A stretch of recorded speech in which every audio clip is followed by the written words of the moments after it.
Gentlemen, we're here. Hello. Woo! We're crawling. We're crawling. Together We are. again for the first Oh time yeah. in I Oh know. ages. jeez. My camera's still a bit wonky, so I'm using the blurry You look like background. you're like in the middle of a transition, kind of. You know what I mean? With the background effect. Is it just your room's dirty and you don't want to show us? Uh Bit of a movement things, and also like there's something with like okay, so with my I know we're gonna go past this quick, but it's also like there's something with the like when I built the PC or my friend helped me build Okay. the PC, like it just the drivers with this one. So like for some reason it's not giving me what I want in terms of like the angle of the lighting, and then sometimes it disconnects if I do too much with it. So like for some reason this setting works. You know what they say about technology, right? Hmm. Two steps forward, one step back. That's actually pretty funny because this computer, like everything's perfect about it except this, and then my laptop, which is like 6 years old, is super slow, but it's perfect for video. And that's the problem. That's the problem. Okay, gentlemen, we are nearing the end of the NHL season. Only a few days left. We have all but one playoff spot confirmed. So the wild card Can roundup, I stop you for a second? sure. I'm just very disappointed with what we're starting the show with today. Well, No, I'm just doing the setup. That isn't even the first topic. What do you No. want to talk about to start? Matthew Knives? Like No. like what are we No. doing? think a little bit harder. Alex, I was gonna Yeah. get to that.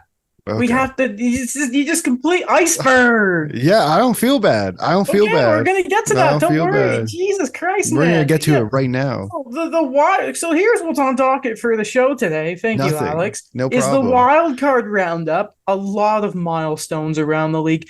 Sunday we will be previewing the NHL playoffs. However, Can I stop you there? oh my god, Are we going to talk about Tim and Friends? have we We not? will. Have we Have not we? talked about them? We have I not talked about I it. don't think I was Oh. there unless you guys talked about it while I wasn't there. Did we No, we not did not talk talk about it? about it. Oh wow. Okay. Well, anyway, Well, let we'll me That was just just a about throw in. You know, we could give them more time let me later just on. Daniel, just get into the intro. we've ruined the episode. Oh my god. Okay. Okay. That's okay. I'm sad. No, don't be sad because don't be You know sad. that a part in The Office where it's like all I can do is put on a brave face, Yeah. and it's like it's over. We are screwed. Okay. Now, where was I? And Habs and Leafs stuff. However, today, with the end of the regular season happening, and we didn't want to put the award show and the playoffs in the same episode. So today is the event that NHL players tune into every year. My favorite show of the year. It is the 2-on-1 podcast award show of prestige and honor.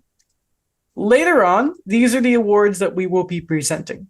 The MVP, for the sake of this episode, will be the MVP not named Connor McDavid because he will win it. And if it's not unanimous, then this league is that whoever votes for that media member should lose their privileges. The Norris Trophy on this podcast, we purely give it to the best offensive defenseman. The Fulton Reed, which on this purpose of this podcast, we give to the best defensive defenseman. The Jack Adams, which is, of course, Coach of the Year. Jim Gregory, GM of the Year. Calder being the Rookie of the Year. Vezina, Goalie of the Year. Selke, or we call it the Bergeron Award, going to the best two-way player. I think it's probably going to be Bergeron again. More custom ones, we call the Brad Marchand Embarrassment Award of Humiliation. Shout out to that shootout attempt he missed a couple of years ago. That's where that's from. The Gordon Bombay Power Move of the Year, in reference to the fact that he started dating Charlie's mom. I always thought it was really funny. We're going to do Biggest Letdown, Breakout Player of the Year, and we're going to give our cup predictions. So do we start with the wild card roundup, or do we just start with the award show? No, we start with Jet Alexander. Damn it! Let's just talk about that. Listen. I don't listen. It has not. It's not personal, Adam. It's not personal. It has nothing to do with Montreal. Mhm. They could have played the Arizona Coyotes, and it we'd is be talking personal, about but this. not in that way against Yes. me. It's personal because you do have a soft spot for U of T guys, the University of Toronto. I joined the dark side, as you might say. I don't feel bad. Not join them. I don't feel bad. Hey man, work is work. Work is work. Whoever pays the bills pays the bills. Mhm. Oh, it's Yeah. do you want to like set it up? Then? Okay. Yeah. Okay. So yeah, I'll set it Okay. up. I'll set it up. Sorry. No So worries. Saturday morning, right? Was it Saturday?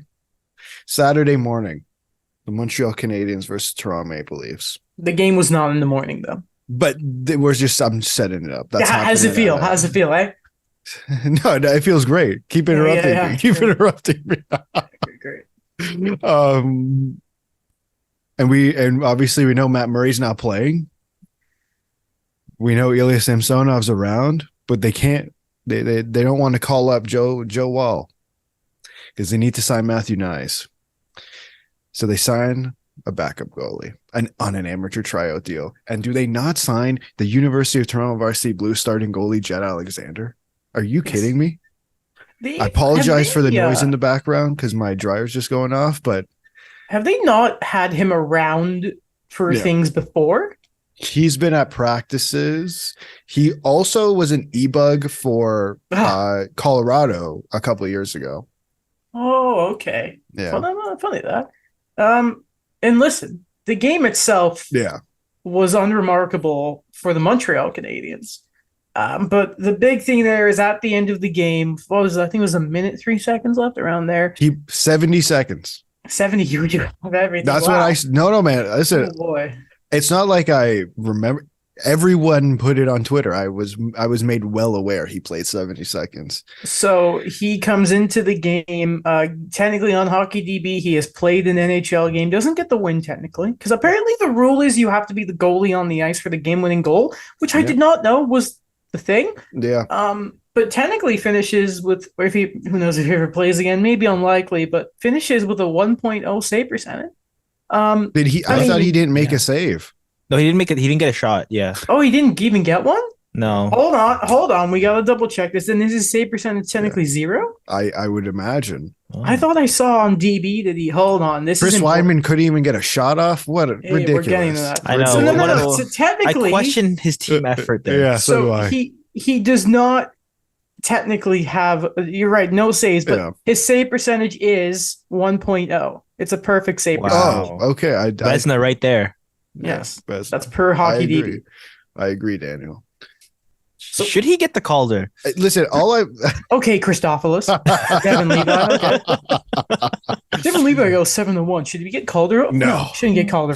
No, get out of here. He's not even. He's whatever. I'm not gonna say anything.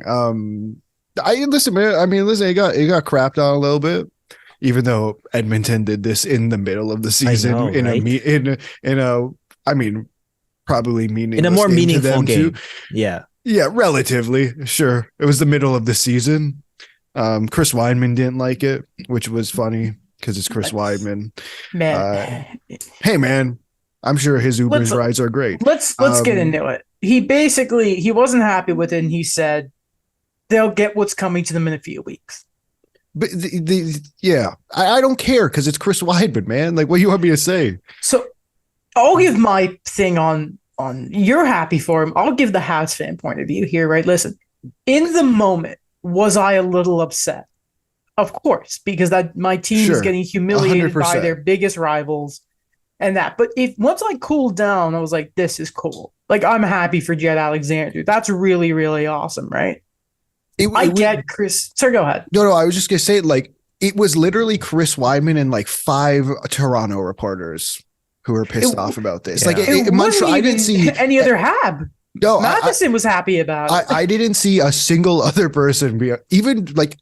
I was scrolling through some of the comments on Sportsnet just to gauge like who was actually upset about this, and it was literally people either not from Toronto, not from Montreal, or the 5 Toronto reporters who were pissy about it. Mm-hmm. I don't understand. What am I missing? You're not even a part of this game and you're upset about. Like, there's people fans from outside of these two games these two teams who are upset about this. How are you possibly upset? I'd like to bring up something, and I know that I do this a lot on the podcast, but I think 2 things. I think it was great they gave him a chance, but the second thing is this not the same as in the NBA where they have the bench warmers coming in when there's a blowout. Aren't those normally You know roster what I mean? players though? They are. I mean, he technically was a roster player. Yeah, but yeah, he's but clearly he's Yeah. not. Listen, super nice guy, but like not Okay. a roster player. But you can get his jersey now because he played for the team. Yeah, Please get his jersey. I'm sure he has. Well, he took it home. Oh no, I mean That's you what they get your said. own jersey as a customized. Now you can put With Alexander on the back. Yeah, that's what my Listen, dad. man, I'm my still trying to dad get said. Adam to get a Luke Adam jersey. I'm not doing that. I don't. I refuse to get anything with my own name on it for hockey stuff. I don't like that. But it was a real player. Anyway, let's. I just can't understand how. I could understand in the moment why he is upset or why Chris Weidman would be upset. I can't understand the next morning how anyone is still talking about this Because it's Toronto. in a negative light. Yeah, it's the market. I mean, it happened, and it was happened Hockey in Night Edmonton. in Canada, right? But it happened in Edmonton and it was done and dusted. Mark Spector liked it. Whoever else there liked it. And it was over with. What is wrong with this city? That people within this own city had a problem with it. They were up 7-1. Question. If the game was 4-3, is Jed Alexander coming in this game? No. Okay. It's so understandable. The logic behind why he came in makes so much sense. I'm going to say I agree. Yeah, I agree with you. It's like, again, Chris Weidman, with all due respect to him, he's an NHL player. Like, good for him, 100%. right? Chris Weidman is a player who, and I'm focusing on this because I think it's important, because as a Habs fan, I feel like I need to. Sure. With all due respect to Chris Weidman, this is a guy who is only playing games right now, I think, because of injuries. Like, we got to remember at the start of the year, with how many young players have been making their way into the Canadiens lineup, I think he's only played 44 games this year. Listen, I don't need Chris Weidman making those big headlines and embarrassing the fan base like that. Like, here's what doesn't help him. Mike Matheson said it was cool. He had a problem with the Leafs running their top guys at the end of the period on the power play. That's one thing that bothers me personally. However, and I tweeted this, and I think what was my tweet? Like, listen, Weidman, like, don't get your tires. What was it? It was like, don't get pumped by your biggest rival 7-1 and put yourself in the position to be. Don't put yourself in that position for them to be able to put them in. Sure. Like, again, Marty St. Louis didn't care because his team just got destroyed. It doesn't matter.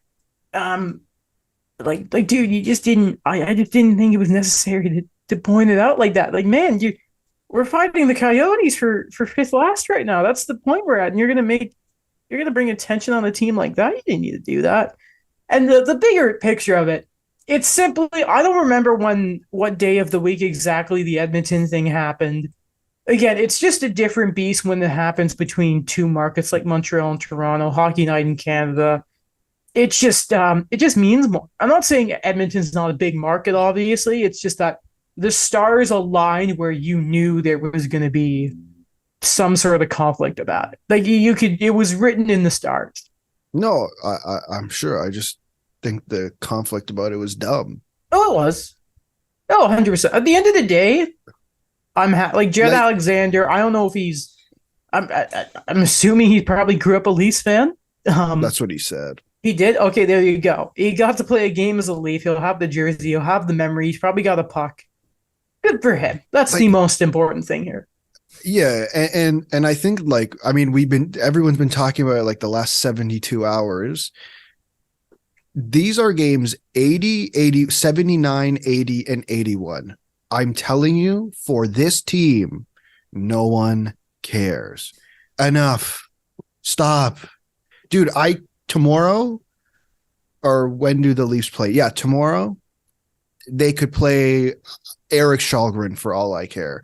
They could play Keith Petruzzelli. Give the guy a chance. Get nuts against the Rangers. I'm waiting till Tuesday, man. Like, tomorrow is cool. That's about it. Okay, well, there we go. Well, we can move past it. All that commotion. All Wait, that what does this commotion mean to on the start side of U Sports, Alex? Yo, Ben Steiner, you here? Well, I'm gonna.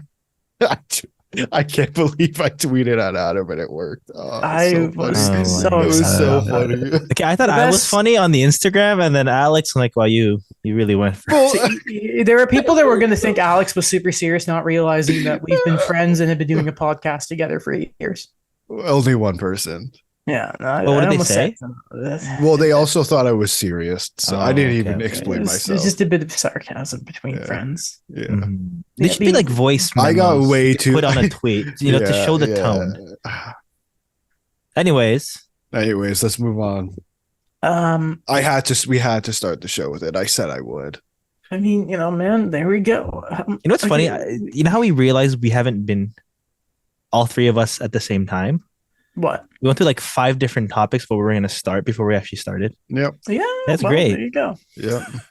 All right. So why don't we circle Okay. back to some of the bigger stories in the NHL? We can Yep. get to the Tampa Knives stuff a little later. Just all due respect to Matthew Knives, I think the playoff race is a bit more important to talk about.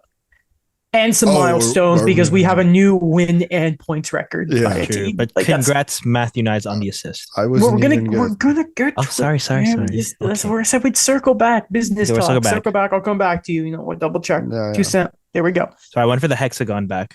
Yeah. Okay. All right. That doesn't. Okay. Wild card roundup. The Winnipeg Jets are in the playoffs.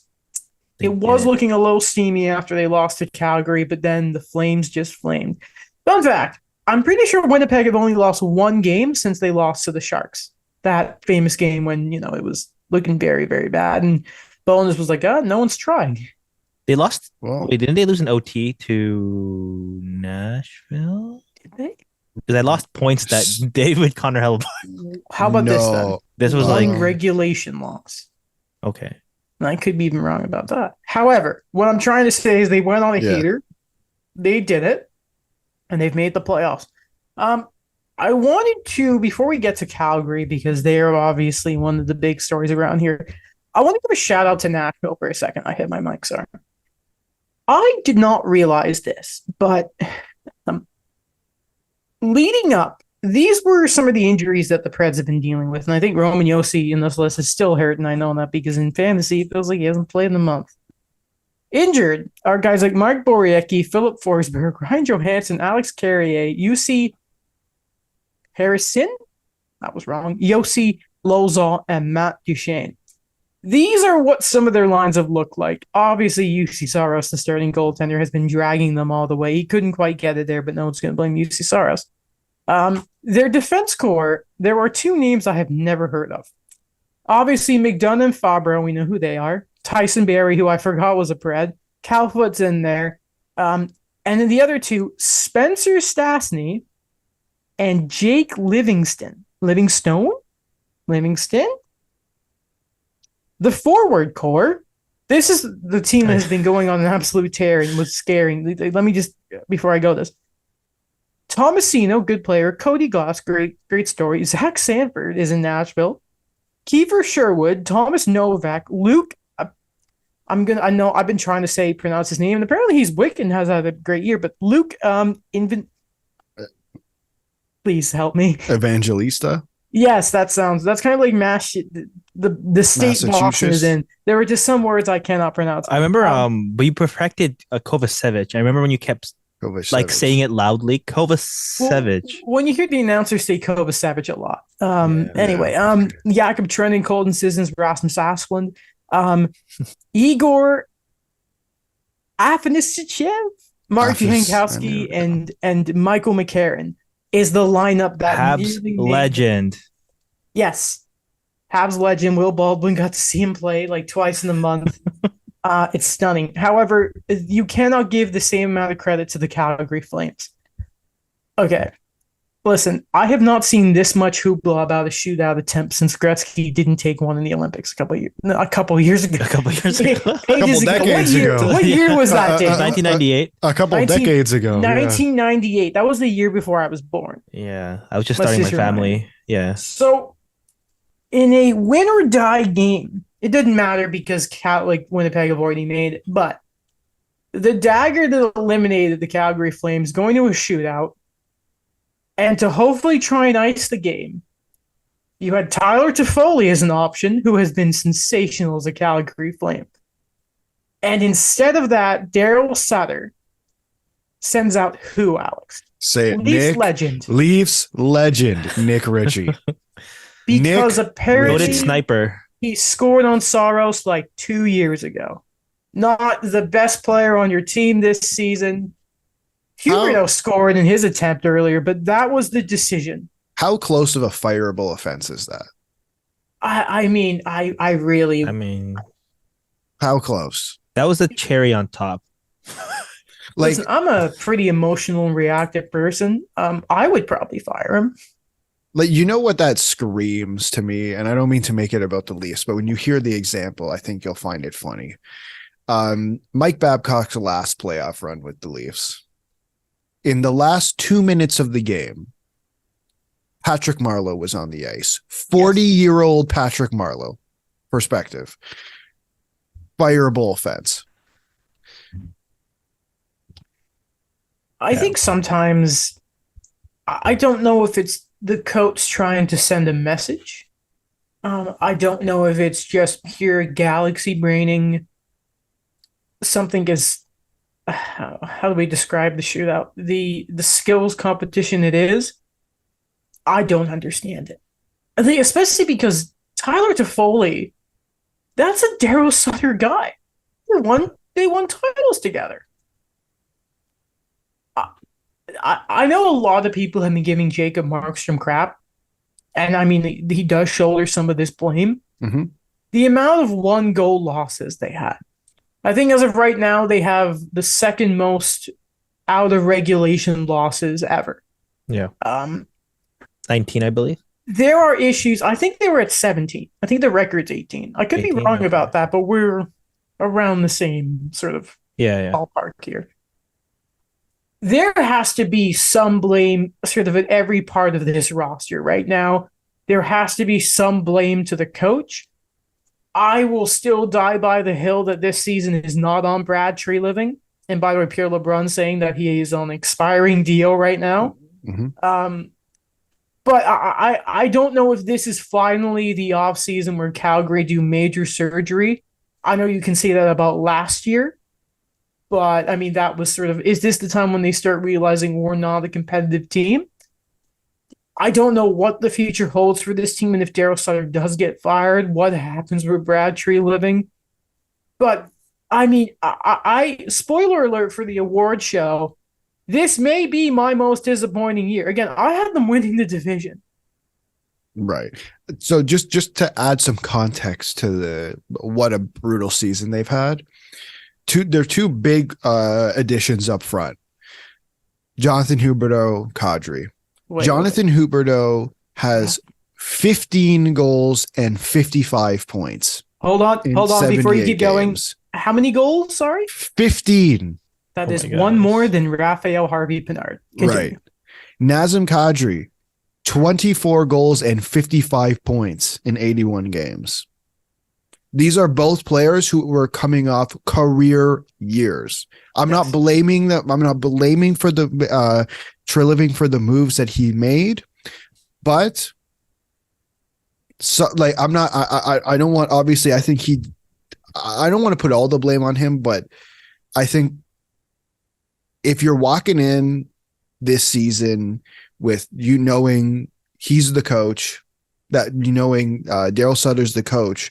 And how long at the start of the season did we hear Daryl Sutter essentially, he might as well have been calling Brad Treliving out by name in press conferences, right? Like there's so much wrong. You know, it reminds me of like Vancouver, where, except it was different in Vancouver, where it was just they weren't calling each other out. It was just a cesspool of garbage coming out of everyone above the players, and it was just unfortunate. You know what I love right now about the Calgary Flames, by the way?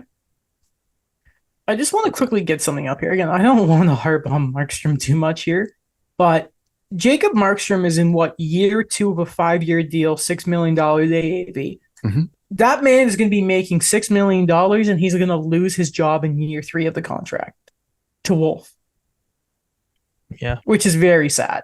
But that's maybe what happens next. I think he's playing tonight is Dustin. It is Dustin Wolf, right? Yeah, Yeah. Dustin Wolf. That's Yeah. such a sick name, by the way. Yeah. Also 7th round pick. That's been the story this year of young goalies. Hopefully he does better than Montreal's 7th round pick goaltender. For Okay. me, I don't know. I think there's just too much money there for the Flames to kind of just say, okay, we're unloading everything. I think it really does start with Daryl Sutter that a new voice has to come in. We've spoken before about how he's the type of guy that you could energize a room, he could energize a potential run, but if the success isn't there and there's a bit more of questionable moves here and there, I really believe that he's just those coaches with a shorter shelf life, and it's just showing again because this happened in Calgary before. With LA, I know it was a different personnel change, and right now I think that's the main thing you look at. And I don't know, like we always talk about like, hey, what is the retool? What's going to happen? If Treliving and Sutter are gone, in my opinion, I say you kind of go with what you still have because I think you have to see, okay, if there's a bounce back here, because I think financially you have to bet on that. Well, the big reason why I think it's fair to say Sutter's got to go is he like we can see that obviously they just signed Coronado. He should be playing soon. I don't know if he's playing tonight, but he should. Obviously, there was how much you believe the public thing of the Peltier Sutter stuff. You can see the prospects that should be leading the Flames in the future. The big thing you have to ask is no matter what level of this team you're at, because obviously there's always worried about how involved the owner is there. Is it Doug Murray? No. Douglas? Something like that. Yeah, the owner of the Flames. Well, it's not Brian Murray. No, Murray Edwards. Murray Edwards, sorry. Like you really have to ask, is he the right guy for what this team needs? Because like, let's be honest here. What was the last thing you heard some sort of positive, great thing out of Daryl Sutter from any of those players? They just look depressed. No one wants to be there. No. It doesn't feel like that. It doesn't feel like anyone wants to be there. And really, before this season, it seemed like they were making the right moves up until this year in particular. And I get it. You lose Kachuk and you lose Johnny Gaudreau. Man, has Kachuk proved anyone wrong who thought it was just the line he played on last year, by the way? Oh, 100%. But he was never an option. Sorry, he was never an option to be in Calgary, right? Yeah. He wanted out. That's just the reality. Daryl Sutter can be bitter about that. Daryl Sutter can complain that he wasn't replaced properly, but at the end of the day, he didn't want to be in Calgary for whatever reason. Mm-hmm. I would love to know that reason as well, but that's besides the point. Mm-hmm. I keep saying this, and I think I said last episode or 2 episodes ago about how there's teams who are going to have crucial decisions to make this summer. I said Philadelphia and Pittsburgh are 2 teams that definitely will. I think Calgary is another one, because if you look after what happens next offseason, Backlund is up, Lindholm is up, Toffoli is up, Hanifin is up, Tanev is up. You need to, and Zadorov too. Yeah, sure. Zadorov's up as well, but you need to decide what direction you're going in. Are you going to trade all these guys and just whip this thing around and see what happens? Or are you going to stick to your guns and bring in a new coach again and see what happens? Because like, if you think about it, Treliving's choices as coaches, none of them have worked out great, except 1 year of Daryl Sutter, and that failed in the playoffs. Well, God, Bob Hartley was like 1 good year. Yeah. Glenn Gulletson, what happened there? Bill Peters. By the way, Bill. Oh yeah. Oh, Well, maybe get a nice guy. Maybe just get a happy-go-lucky guy. Go get Bruce Boudreaux. You know, why not? How I happy do you know. think Oilers fans are that they've just completely ruined the Flames after the last No, playoffs? they're laughing away. Yeah. So I want to talk about some other wild card stuff quickly. Yep. Monday, the Islanders lose to the Caps. Yesterday, I had my heart broken by the Pittsburgh Penguins losing to the Chicago Blackhawks. Somehow Tristan Jarry was outperformed by Czech's notes Peter Mrazek. Leafs legend. Yes. Yeah, that's not something I thought was gonna happen. Crosby had like 9 shots, tried to do everything he could, but the team just let him down. So here's how we're looking right now. Tonight, the Penguins could be eliminated. And again, I think we've talked about this before. If that happens, if the Islanders, I think if they get 1 point is actually how it goes. But if they beat the Canadiens tonight, it'll be the first time, and I think we talked about this, Daniel, since the first time since Crosby and Ovechkin's rookie season, we could have the first playoff since then without the Caps and the Penguins. Yeah. The Panthers are in. I just don't know. I don't know what to say about this Penguins team. The fate, like the worst thing this time of year is when your destiny is no longer in your hands. Because not only do you have to hope the Canadiens upset the Islanders, you also now, and I think Barzell was skating this morning, so that could be a problem. Hey, listen, you never know. Sam Montembeau is in that tonight, so Alex said he was a Vezina winner. Yeah. Vezina winner. Sam Montembeau. And on top of that, hey, last time I checked, goal saved above average. He was right behind Samsonov. They're good goalies. No. But not on top of that, they need the Islanders to lose without getting a point. Mm-hmm. And then they need to beat the Blue Jackets, which you would think they would, but then they've lost any sort of benefit of that with the way they played against the Blackhawks. Yeah. One thing about the Penguins, I think we had the conversation. What team would give Boston the hardest time in the first round? And I think you could easily make an argument for Pittsburgh. After some of the stuff I've watched, and I mean no disrespect to Crosby, Malkin, and Letang, that team would get absolutely murdered. Everyone else. It is everyone else. It would be a bloodbath, and it would be disgustingly and depressing to watch.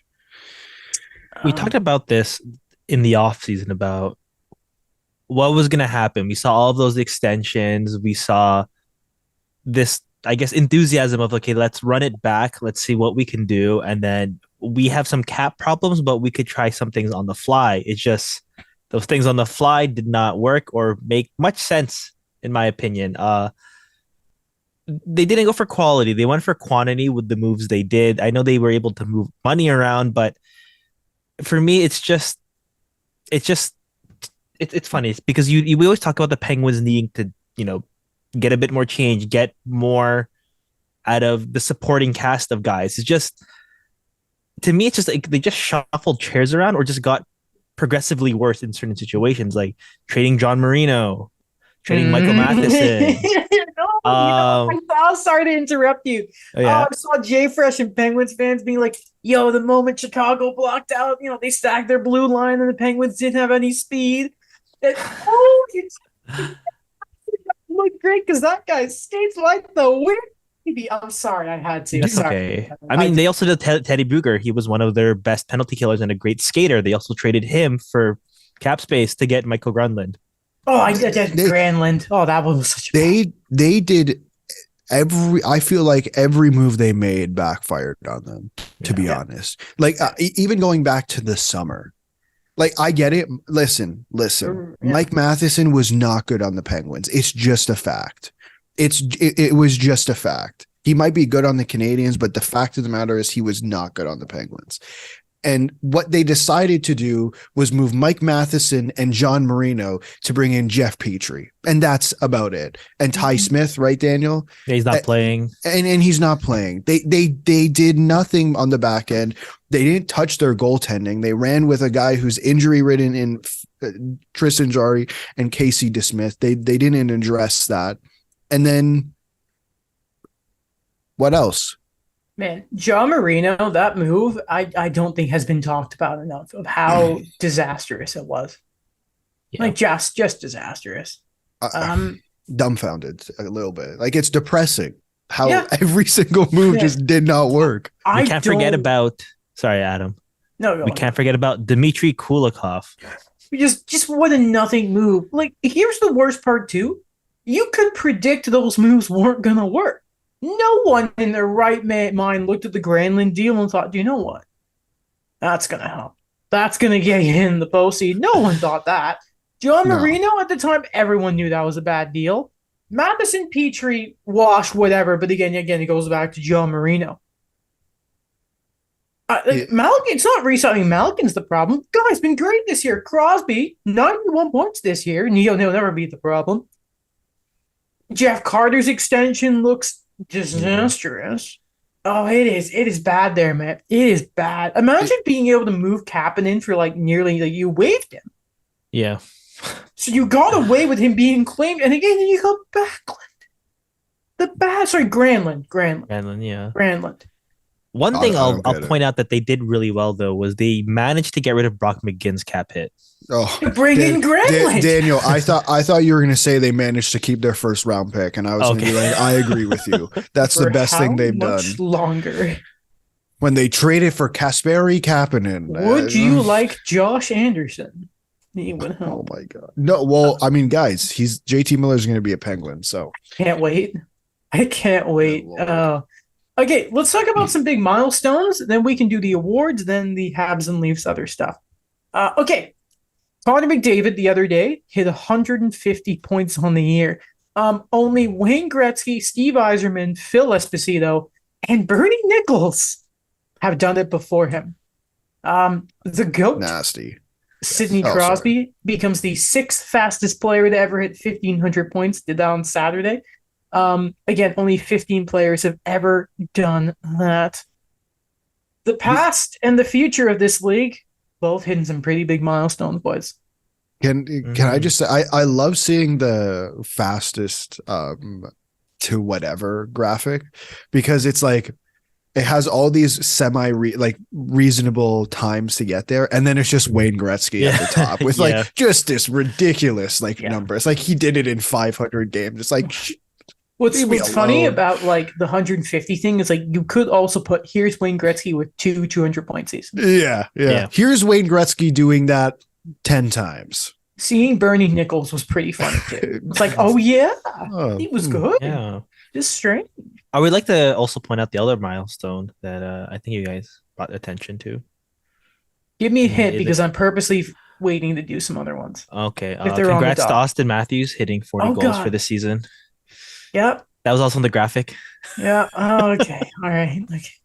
Can I just say something? Whoever made that graphic really needs some I'm not education, but context, guys. Yes. Context, for the love of God. Yeah, please explain why that I was significant. I looked at that graphic and I was like, really, guys? You knew what you were doing there. Whoever made that graphic. So the reason it was on the graphic is because I can't believe they put that graphic up. I'm still dumbfounded.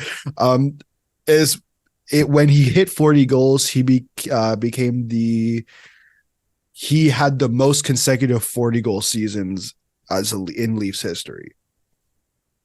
That would have been great. You could put that on a graphic real easy. You could make that its own thing, but condensing that information into just 40 goals. And here are some of the biggest milestones we've seen in modern memory. You did Austin a little dirty there. You did him a little dirty, guys. Moving on. Yeah. The Boston Bruins. Oh my God.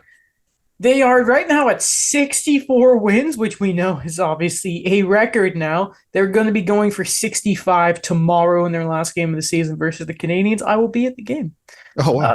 Also, go. speaking of the Habs, Boston passed the 76-77 Montreal Canadiens for the most points in NHL history. They're at the 133. They can obviously extend the record to 135 against the Canadians tomorrow, but they will have to get past Sam Montembeault to do it. But won't that be a second of a back-to-back?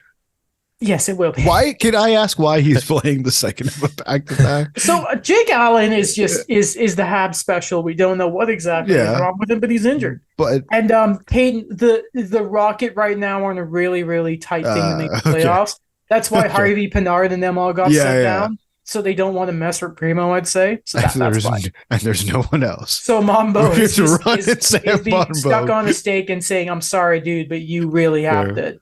It's like putting him on like the bow of a ship to be like, weather the storm here, brother. Yeah. You have to deal with this. Man, that's tough. But man, poor Mambo. I look at like what the Bruins team looks like fully healthy. And I think there's an extremely strong argument to say they are the best team in the cap era. Like just the way they're constructed. Obviously, they clearly are. They are better than the 2021. What was Tampa's first year? Cup was that year? 2019? Oh, their cup year. Yeah, 2020. Mm-hmm. I think that team was the best version of Tampa when they added Goudreau and Coleman to the roster. Because I was going to say 2004, but it's okay. No, Daniel, a little bit sooner. I would argue there's a strong case to be made that they are a better team than that team. I think they would undisputedly pass that Tampa team if they win the cup. If not, then it just doesn't matter. Yeah. Then it's this might be the year they I don't know, they lose in the first round, then they win it the next year. We don't know. I don't know about that. I don't know if Crazy and Bergeron are still going to be around, even though all right, you say that. Yeah. I was gonna say age caught up with Thornton, Yager, and Marlowe. Eventually, it's got to catch up to Pat. All right, but it didn't catch up to another milestone we forgot about. Joe Pavelski, 1,000 points. He 1,000 points too. Yeah, I think he became like the third or fourth. I have to check it. 7th round pick or later to hit 1,000 points. Good for him, man. That was very quiet. Yeah. I like how you had to preface it with 7th round pick or later. Yeah, those exist because that's how old he is. Jeez Louise. David Pastrnak scored 60 goals the other day. With Pastrnak and McDavid both hitting 60 this year, it's the first time we've had a pair of players do it since 95-96. Who would that be? Gretzky I did not look. No, I don't know I was gonna guess one like Lemieux and like Yager maybe. What year was that? 95-96? Correct. All right. Well, when I saw it, I thought of writing down the names. I'm like, okay. But I clearly should have. That's okay. I'm looking. I don't know because that would have been Wayne to being close to done, right? That's a good point. That's a good point. It was Lemieux and Yager, 69. Yeah, I figured. Yeah. Mario Lemieux had 69 goals in 70 games. That's hilarious and very nice. All right. Yeah. That's very good. Wow. All right. Jeez Louise. And of course, I saved the best for last. He is so freaking back. I have been crying it to the heavens for years. I never left his side. Shout out to his wife putting the picture of their daughter with the son, said, "Congrats, Dad, 100 points." In a 2-goal performance, it was a loss. But you know how like in baseball, it's like Mike Trout or like Shohei Ohtani have done something amazing and the Angels lose 12-2 or something like that, right? That's kind of like what Carlson's season has been, or McDavid a couple of years ago when the Oilers were still pretty chat. So Erik Karlsson is him. Erik Karlsson is the man, the myth, the legend. I will continue to sing his praises. He is back. He is so freaking back.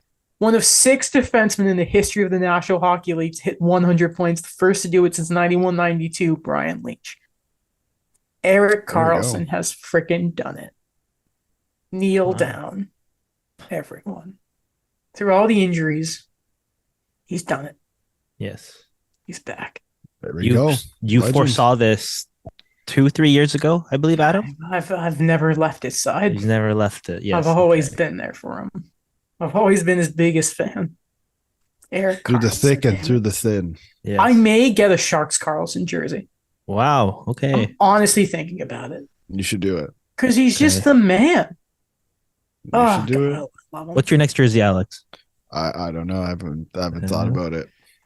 I don't know if there are any other Armenian players. That's the thing. So I don't know what odds. We'll figure it out. We'll I find might get a one. Luke Shen jersey. I don't know. Do it. Well, God had a great game last Yeah. night. Man. He did. Do it, Daniel. Do That was it. sensational goal. Oh, But anyways, God, Eric Carlson, all that. Yeah. proud of him. 32? Yes? 33. I think he's not bad, but he plays like he's still 22. It's great. Yeah. Absolutely. I'm just happy he's healthy, Oh, I know. consistent, and honestly, okay, like I think there's one thing, and I'm not being mean to the Sharks about this, but like he's persevering through all of what's been happening with the Sharks, and he's healed from his injuries despite what we've been seeing with them the last few years. That's amazing. Trying to find it. I had his player card that Dom Decisions put up because I want to use some analytics. I want to use some data Okay. here. He's And only going to use Dom's- he's only going to use the offensive stats though. Okay. Listen, Alex. I'm showing the defensive stuff here. Mhm. All I'm showing is based off Dom Decisions' model. Yeah. The data, sir, Mm-hmm. is that Eric Carlson, obviously we know his AAV is 11.5. Yep. His market value based on that is 14.9 million. So Eric Mhm. Carlson has a surplus value of more than $3 million the way he's playing. I would like to Wow. point out to the people, and they know who they are. A couple of years ago when Carlson's like, I don't want to go through a rebuild because he was stuck in that dump of the Sens for years. And now he's stuck in the dump of a Yes. Sharks However, organization. the people saying, you know what, Eric, you're making all this money. Why don't you play better? The guy, since the deadline, has not had Timo Meyer. Mhm. Disastrous deal for the Sharks, by the way. Brett Burns was cast away for nothing as well. I would just like to point out that Eric Carlson has come out and had his best ever season. So I don't 3 want to years. hear 3 years a later. damn way. I just don't wanna- 3 years later, and two years of absolutely not brother, this dude couldn't turn a couple years ago. right. This is a man who So has don't play. who has bounced back. 100%. I He agree. did miss significant time there. Yes, he did miss time. 100%. So I'm just saying is that like I think Eric Carlson is holding some apologies from some people. I don't here. think so. I think he does. I don't understand why. I mean, Oh. he's still bitching and complaining about going through a rebuild. He did it like 2 months ago after Oh. the trade deadline. Hey, listen, he was. And then he asked, said, what I was he don't supposed to say? know. And then I don't know. Is he a leader or what? I mean, listen, if anyone else said that, I'm telling you, they'd be criticized. They'd be heavily criticized for it. Listen, the man is on one of the worst teams in the league and just threw up 100 points. I know he's not great defensively, but the man literally has to do it all for them to have a chance to win every night, and he can do it. Defenseman throws up 2 goals and they'll lose 6-2 to the Jets. I'm just saying Okay. he is. How many goals was he on the ice for? Oh God, Goals I against. don't know that. Okay. Right, like, I understand. I'm not arguing he's not a great defenseman, but I just don't think he needs an apology. Like, he's still complaining about going to a rebuild. He knows what's happening there. He does not have to say those things. Listen, man. I'll just say what he said. at the Any other deadline. assistant?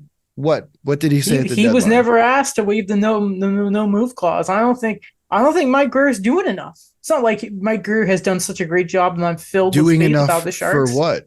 They need to go trade through a Eric rebuild. Carlson. He had the whole year to work on a trade. I also don't get them with. Remember at the draft, he like traded down by like 17 spots. Man, low-key, the draft was like very. I remember you and I being very confused about that, but that's this thing for another day. Yeah. Okay, do we want to hold off on Carlson for a second here? Sure. Because I know we're going to have another debate about him in a few minutes. Because it is time for the 201 Podcast Award Show of Prestige and Honor. First off, gentlemen, as I get my notes up where I have Okay. my award winners, All right. let us start with the Vezina Trophy. Who Okay. are your Vezina Trophy winners, Alex then Daniel? Um, I think this is more of a closer battle than maybe some of the other awards, but I'm going to go with Linus Allmark. I think you can absolutely say Elias Sorokin or Connor Hellebuck, but I think if you look at some of the numbers he's thrown up, whether you like it or not, he's backstopped now the best team, single season team in NHL history. That's just what happened. And he scored a goal just to add the cherry on top for that one. So Yes. I'd give it to Linus Allmark. Yeah, for the same thing. Linus Allmark for me. I know firsthand how good he was this season. Having him on fantasy, by the way, free agent. That's crazy. Great, thanks.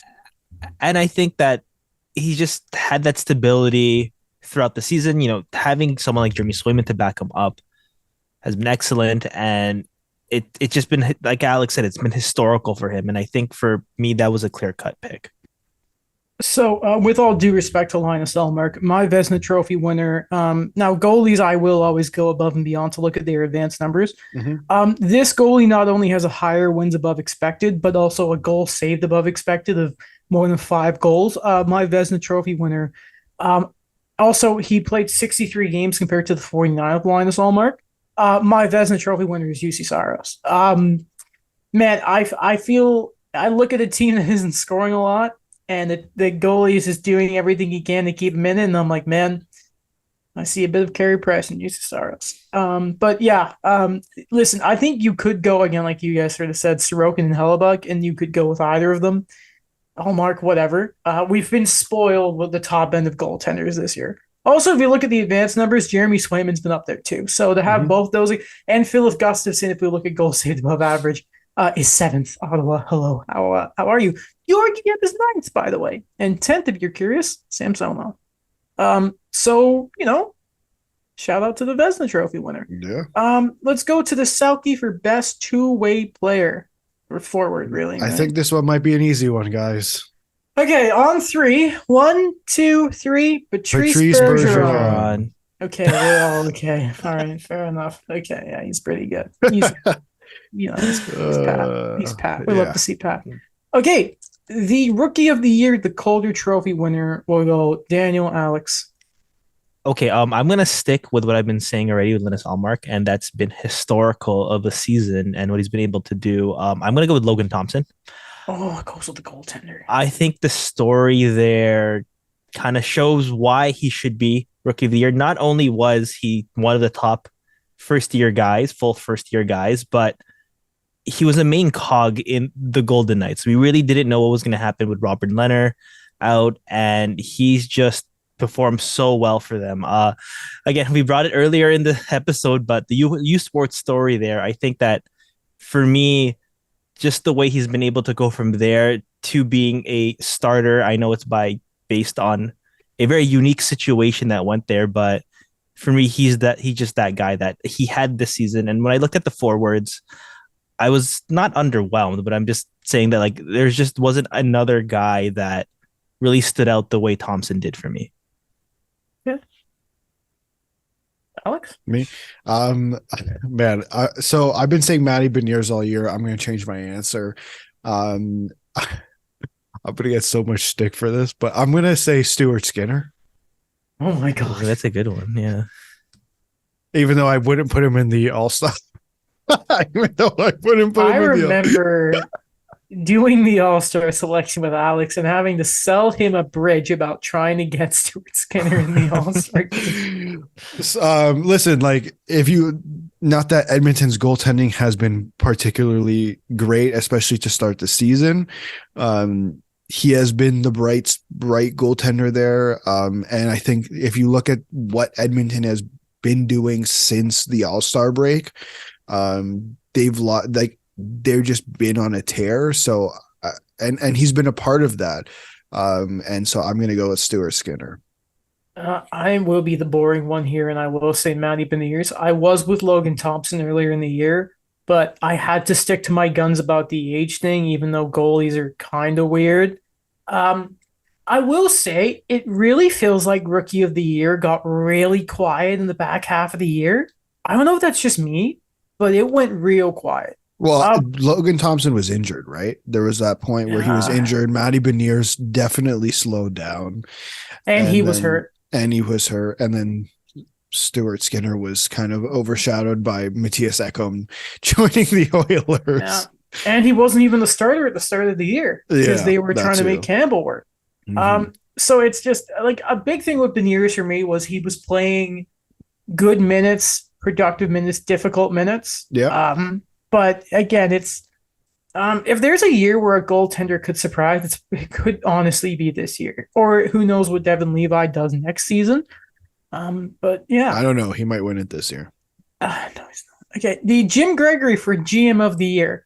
Okay, I'm gonna go first because I'm sticking to my word, but I'm putting a condition on this. Listen, You I can't put said conditions on I this. have That's said not no. what these I've said awards. this That's all not what year these because awards I are. know what's gonna happen. If Matt Murray is a Leaf after the draft, Kyle Dubas is the Whoa. GM of the year because I Whoa, have whoa, been whoa. After consistent the with this. draft, that's a whole Yes, new year. no, The hold on. draft is when the draft No, is no, when the no, no. season restarts. July 1st is the rollover to me. Here's No, why. No, why? no, let me The finish. award's Let drafted me on at the finish. end of the second round. It's a horse crap award anyways because it's Exactly. So I'll draft. make up my own conditions. Oh, come on. That's so No, no, no. ridiculous. What? No, no, no. Because you know, I've been saying this all year. This has been one of my most consistent takes. If Dubas does not do any cap dump, he's my GM of the year. But I know for a fact Matt Murray is either getting bought out or he is getting traded. Just Joseph Wall has stolen the job, and we know he has. Yeah. Yeah. So that's my thing. And if he doesn't get it, I'm going to give it to Don Sweeney because I can't ignore a team that has had the best year in the history of the NHL. Even after what they did. Oh, Oh, okay, no, never mind. Yeah, Kyle Dubas gets it. Kyle I Dubas just gets it. absolutely changed Yeah. his answer. I could because I completely forgot about Mitchell Miller. Because remember, like everyone last year wanted to give it to Minnesota's guy, and I'm like, everything went really Did they? quiet about when he was in Wilkes-Barre. Yeah, and I didn't want to give it to him. Yeah, never mind. Oh. I completely forgot the Bruins That's so did that. funny. Okay, yeah, Dubas is my GM of the year. Who's next? Me or Daniel? You then. Daniel. Sure. I'm gonna go with Tom Fitzgerald out of well, I can't New Jersey. Sorry. I think if you look at the additions they made over the summer, bringing in Vitek Vanacek, some would argue was a mystery a bit, but he's absolutely worked for them. Then adding John Marino to that. Did they get Ryan Graves last year or the year before? I think that was last year. That was before the draft. Unfortunate. The expanded Okay, draft. my bad. So Yeah, not long ago. bringing in John Marino and then obviously swinging big for Timo Meyer and then obviously Andre Palat too in the off season. I think they're like third or fourth in the league right now. So making that big jump, you got to give that consideration too. Mm-hmm. Yeah, I also went with Tom Fitzgerald. I think the biggest change for me was the stability and I guess calming presence he brought to the Devils. I think the pieces were already there for them to succeed, and they've tried it so many times with bringing in guys, and then it's not exactly working out the way they wanted it to. And like Nikita Gusev, Wayne Simmons as an example, and finally finding the supporting guys you need around that core for it to work. At first, I'm not sure where it was going to go, but we already saw from this year that it's worked better than I thought it would for the Devils. I really do think they're back. And I think he just really calculated what he needed to do to get that stability there. We talked about the big trades, but I think also getting Eric Howla there was a big thing. Solid veteran, a guy that could play in the top 9, good penalty kill guy, and you kind of salvage for what like Pavel Zacha was as a disappointment of a pick for New Jersey, even though he did go to Boston and he found himself. Mm-hmm. Do either of you not have Jim Montgomery as your coach of the year? I have him. Not have him. Okay, all right, yeah, I think that explains itself. Look at Boston, please, if you don't understand. Fulton Reed Trophy for Defensive Defenseman of the Year. Let's go Alex and Dan. I have Hampus Lindholm. I don't know if that's a controversial pick. I think you and I both had him in our half-season awards. Yeah, I think it's fair to say. I think you look at what he had to do at the beginning of the year without Charlie McAvoy, without Mac Reslick, and then throughout the year, even when he came back with Charlie McAvoy. I mean, I'd argue I think his offensive game is better than Lindholm. I think Lindholm had to take a bit of a defensive approach from at least the games that I got to watch. It seemed like that. So that's why I'd give it to Hampus Lindholm. That's funny is that I also have Hampus Lindholm. At Good first, Lord. if I thought I was gonna go first, I thought I had to explain like that I don't have a Duck bias towards this because I still love Hampus Lindholm. I think he just got better in Boston. He did. The moments where he had to really weather the storm when they had so many injuries, he proved that he could be a really solid two-way guy, and he reached another level with them. And I don't know. I'm sad he's a Bruin, but he's just a guy that I think that he reached his full potential in Boston, even though he was so solid for so long in Anaheim. I have Adam Fox. Because show. listen, if I'm going to listen to any defenseman's at show advanced analytics all around, I'm going to do with Adam Fox. Like I think it was like the beginning of the year was tough, but his numbers just went up and up. I think if you want to make a case for all around defenseman this year, it's probably Adam Fox. Cale Makar really got done bad by some injuries this year. So yeah, I went Adam Fox. The Norris Trophy for best offensive defenseman, Dan, Alex. We were talking about him for so long. It's Erik Karlsson. Yeah, Erik Karlsson. Hitting 100 points, being healthy, being just that offensive defenseman we love and remember him for, Adam. Yes. Okay, exactly. It's a good pick. You said the same, Alex? Yeah, Erik Karlsson. Okay. Yeah, I obviously have Erik Karlsson. 100 points. That's nutty. Yossi didn't even do that when he had his big offensive breakout. Oh God, a breakout player of the year. I think did I put in the notes you could also do a team or no? Mm-hmm. Yep. Okay, good. I will go first because I want to. My breakout player of the year is Jack Hughes. Obviously, last year, before he got that big injury, he was starting to look like the first overall pick that everyone thought he was going to be. And he's come back this year, and now he has the most points in a single season by a New Jersey Devil. So my guy is Jack Hughes. Alex and Dan. I'm gonna go with similar. I'd argue similar reasoning. I'm gonna go with Rasmus Dahlin. That's a good one. Almost put up a point per game this year and was really good in many stretches. And I think that's another guy who I think people didn't look at as highly of as they do now, just because of the first few years in Buffalo. But now that things are starting to kind of go well, I think you can see his confidence and his ability come out. Go ahead, Dan. Mine is so quiet when I said that. Okay. Mine is Brandon Montour. I think Ooh. that I don't know, Daniel. I think the Ducks bias is coming out now. Sorry. But I actually kind of felt that he was in a similar situation as well, that he had to really weather that right side for so long, put up career highs in points. I'm taking this from an Alex Baumgartner tweet months ago. He was nearly playing 30 minutes a game, helping keep the Panthers afloat. So for me, that's Brandon Montour. He's always been like a role player to me, but took an extra step this year. Let's give an honorable mention to Miro Heiskanen. Also, Jason Robertson. We knew how good he was this last year, but this year, he's going to get MVP votes. So shout out to those guys as well. Biggest letdown, player or team? I said earlier, Calgary Flames for me. Dan, Alex. Yeah, it's Calgary Flames. I also have Calgary. All right. If they miss the playoffs too, I think it's fair to say the Pittsburgh Penguins are there as well. Yeah. Mr. Longest playoff streak in the league and Sidney Crosby speaks for itself. The Gordon Bombay power move of the year. Mine is going to Alex Ovechkin for scoring a hat trick in a 9-2 win over the Habs, then taking a photo with all their moms after because it was the mom's trip.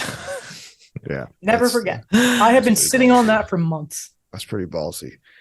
I maybe I did this one wrong, but whatever. I picked a bit more of a storyline. I have the Colorado Avalanche being out of a playoff spot midway through the year and finishing the season pretty much at the top of the Central. Yeah, they're pretty king. Yeah. For me, it's the Devils getting Timo Meyer. I still think that was a bit of a robbery for New Jersey. They didn't give up any of their top prospects, and they get a guy that they could potentially have long term, and he's in his prime. Very good. Can I add an honorable mention real quick? Sure. The New York Rangers getting Patrick Kane and Vladimir Tarasenko. Yeah, that's a good one. That is a good one. Yeah. That is a good one. That is a very good one. Okay, the Brad Marchand Embarrassment Award of Humiliation. Okay. Daniel, then Alex. Okay, mine is actually split into two subsections, but it's the Blues all year. I think it's Greg Berube questioning team effort, Robert Thomas talking back about it in the media, and then anything Jordan Binnington did whenever he played.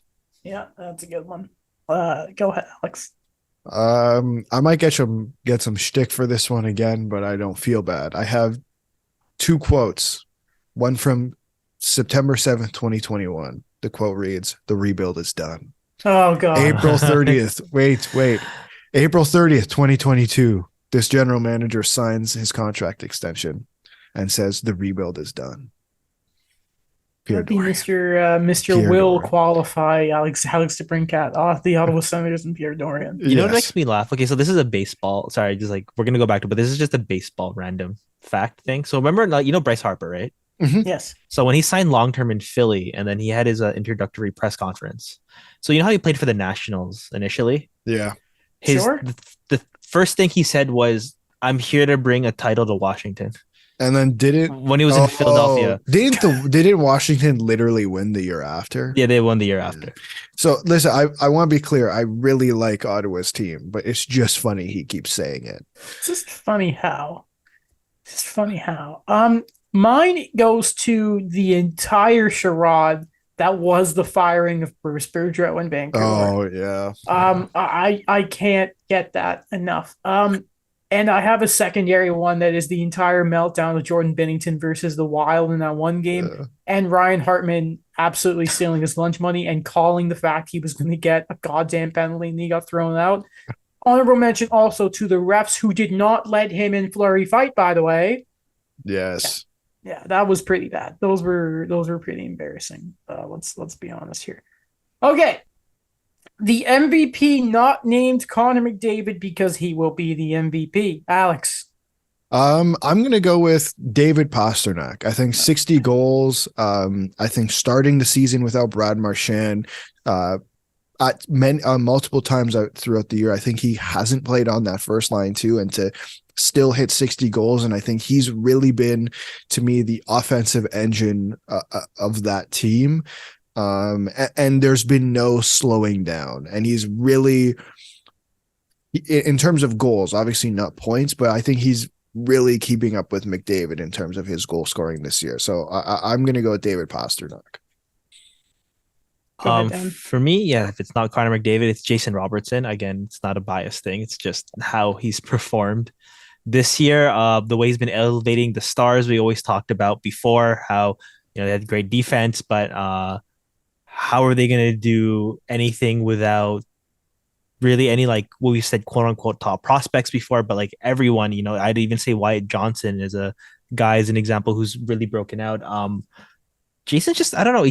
He has that scoring ability, but also I think a big thing for the Stars is like he has that marketability too as a franchise guy. And to see that so early in his career and have this type of consideration is just, I guess, like speaks how good Stars are actually at scouting.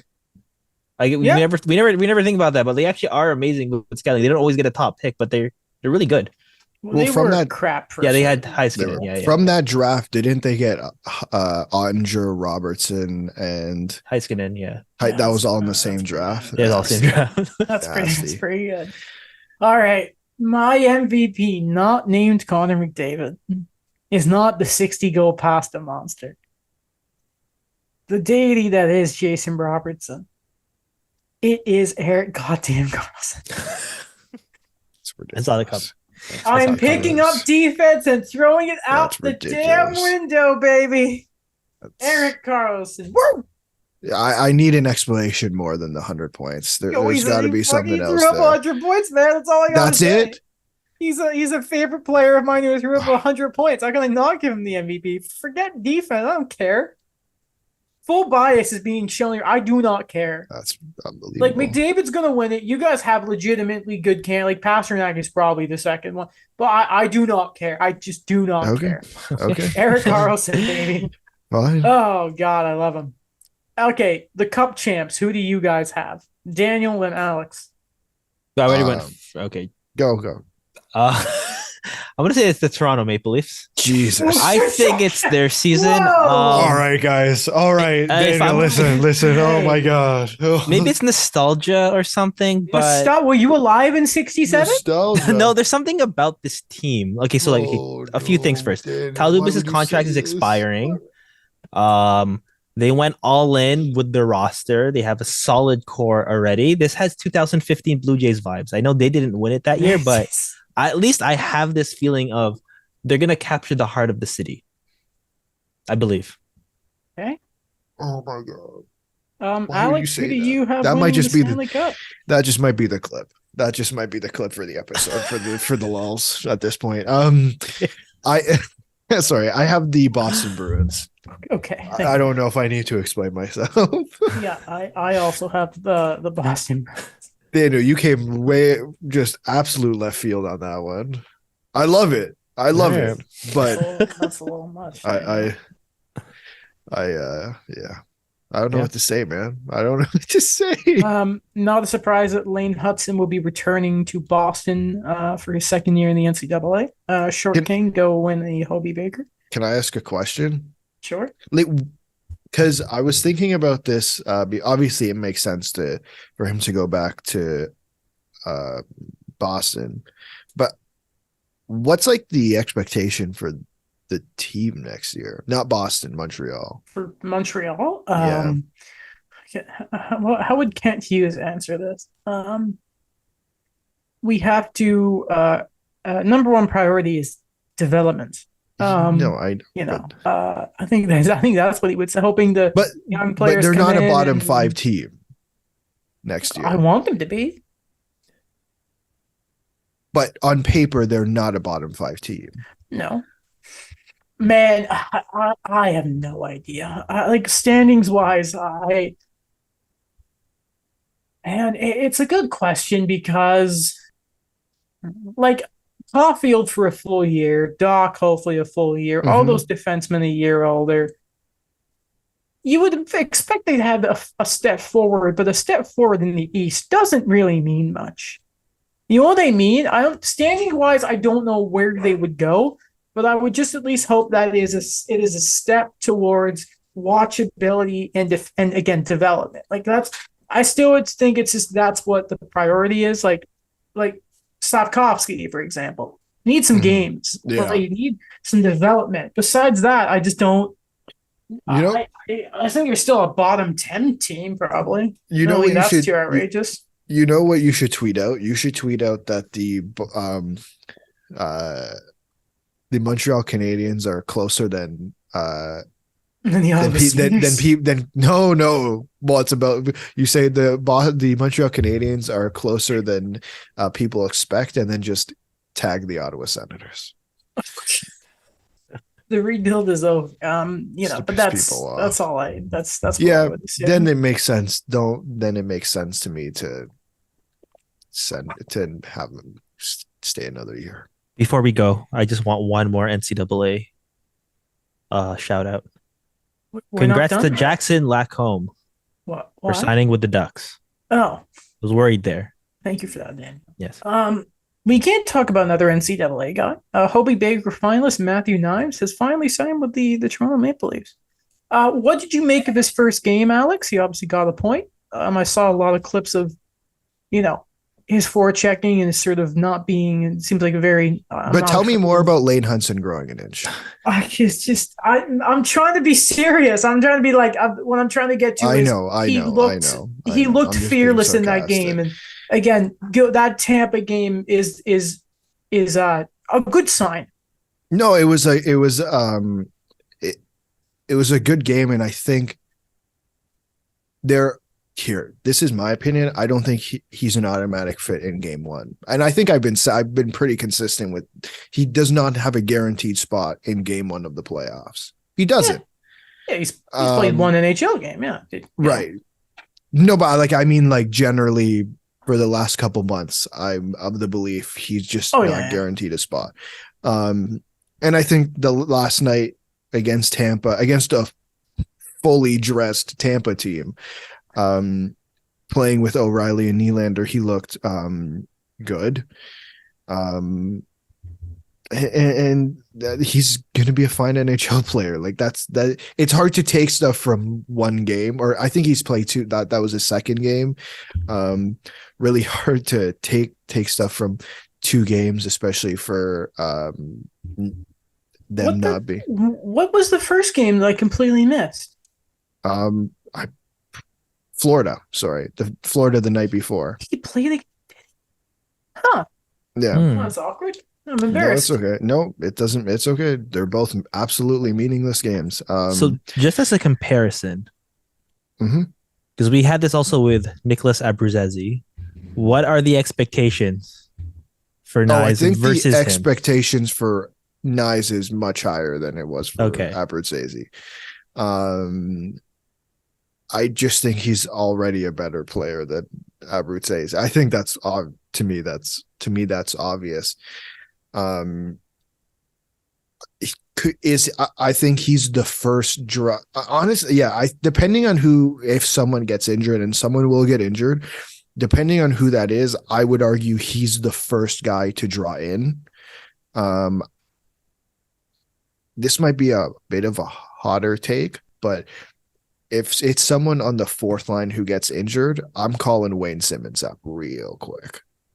Yo, Corey Perry was definitely introducing himself early to the series last night. Yeah, and Luke Shen said hello. It was, man. See, here's the thing is, I wonder, is Matthew Knives everything they wanted Pierre Engvall to be? Honestly, I don't know. I don't know what his I don't know what his defensive game is. I think they hope he has a little more upside than offensive upside than Pierre Engvall, who sooner rather than later can be the middle six forward that I think, or middle six winger that they've needed. I don't know if that happens next year. I think it could happen next year where he's on the third line. I just don't know. It's hard to say what that roster construction looks like. But I think if you're looking at what this lineup looks like next Tuesday, I can't see him really being in it. That's my thing. I think you have, and Daniel and I talked about this last episode. I really honestly believe that they're going to go three lines deep. And by that, I mean Matthews, Tavares, O'Reilly. I could be completely wrong. They may only do that when they're away, when they're in Tampa for the absolute nightmare matchup that would be, just because it's okay, O'Reilly's out there, Tavares out there, Matthews is out there. Who are you going to send out? I don't know what they're going to do at home when they have the favorable matchup. In either scenario, I cannot see where Matthew Knies fits into the lineup right now. Daniel, anything to that? Yeah, I mean, again, I'm excited about his development. I really liked that he did have those extra years in the NCAA, but I don't know. I'm just gonna go with the boring answers, curbed expectations of what we saw of the games and especially where they were going on. Will he play in the playoffs? I don't know. Maybe he'll just be an extra guy there, but I'm confident enough in the type of player he's grown into that if he has to come into the lineup, I don't mind.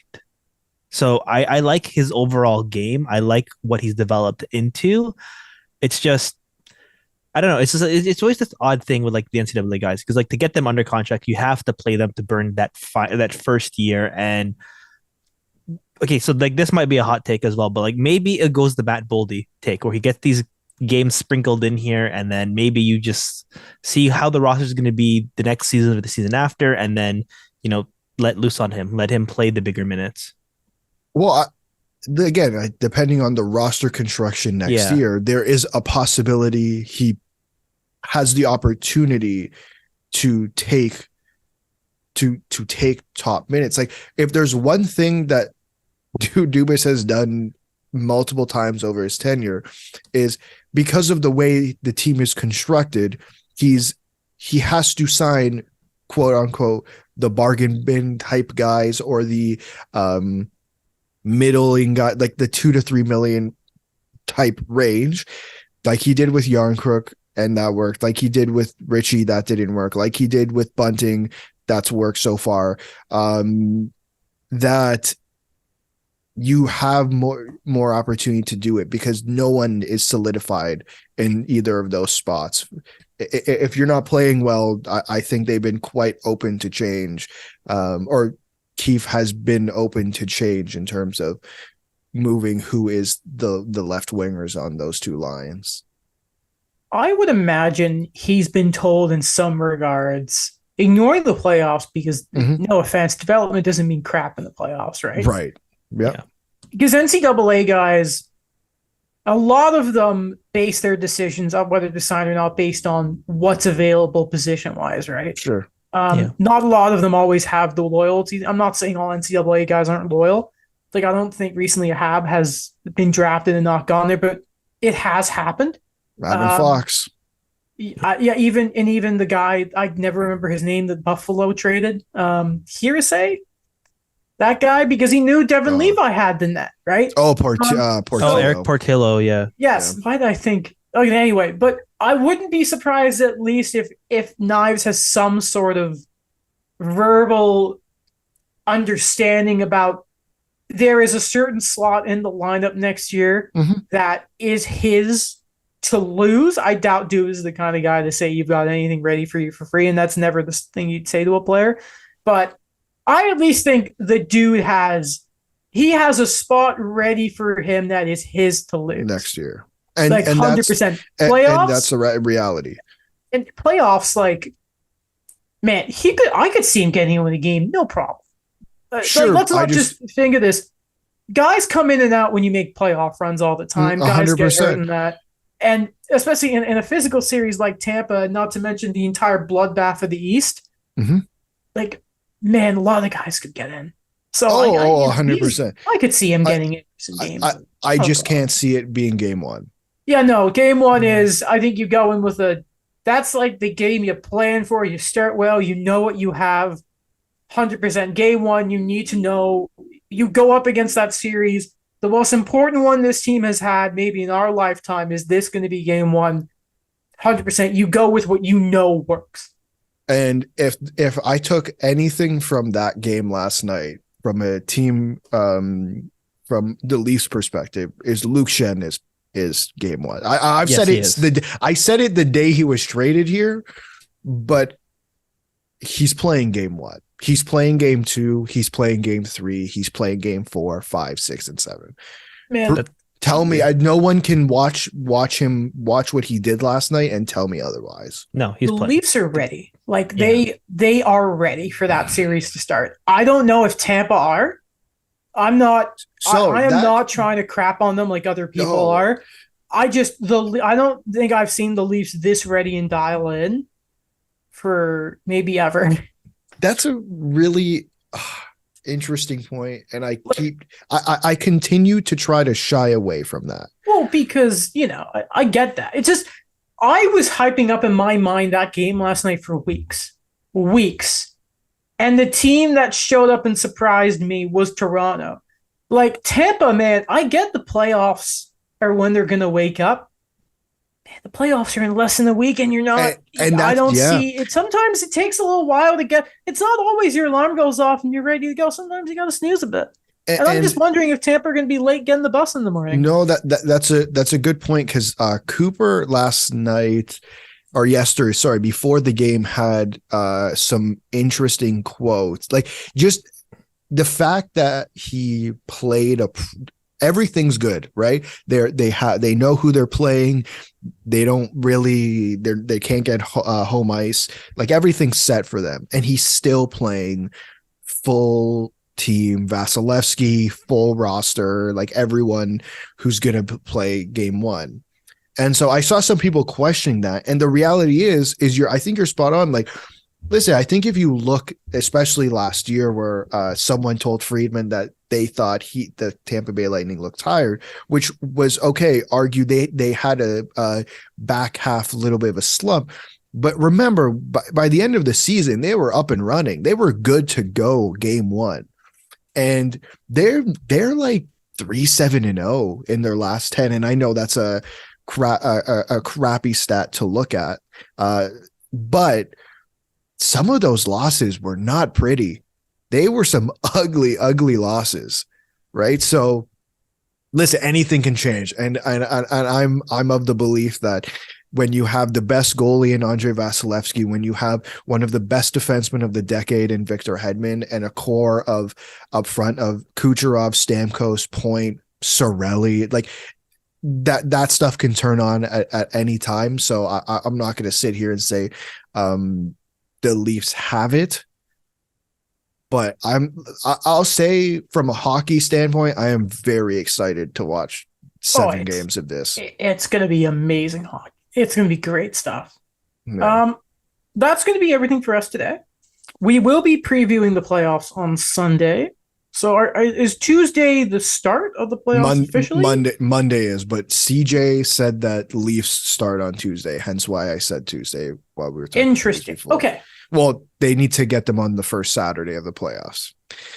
Tuesday, Remember the Thursday, finals Saturday, a couple of years Saturday. ago when it's like, hey, we got the finals and no Saturday games. Let's fix that. Did they do that? The Tampa Montreal final didn't have a Saturday. My God. Yeah, that was dumb. Yeah, how upset you think sports actually they have all the playoffs, so it doesn't matter. Yeah. Okay. Well, thank you very much. By the way, shout out the other week for the league being like, hey, look, every team's playing today. Oh, it's the Masters though. Yeah, great. Okay, thank you for listening, everyone. We know what the preview is gonna be. Shout out Daniel. Mm-hmm. Yeah, thank you. Check us out where you listen to podcasts and whatnot. We have a few different platforms on YouTube, all that kind of stuff. And we'll see you later. Bye.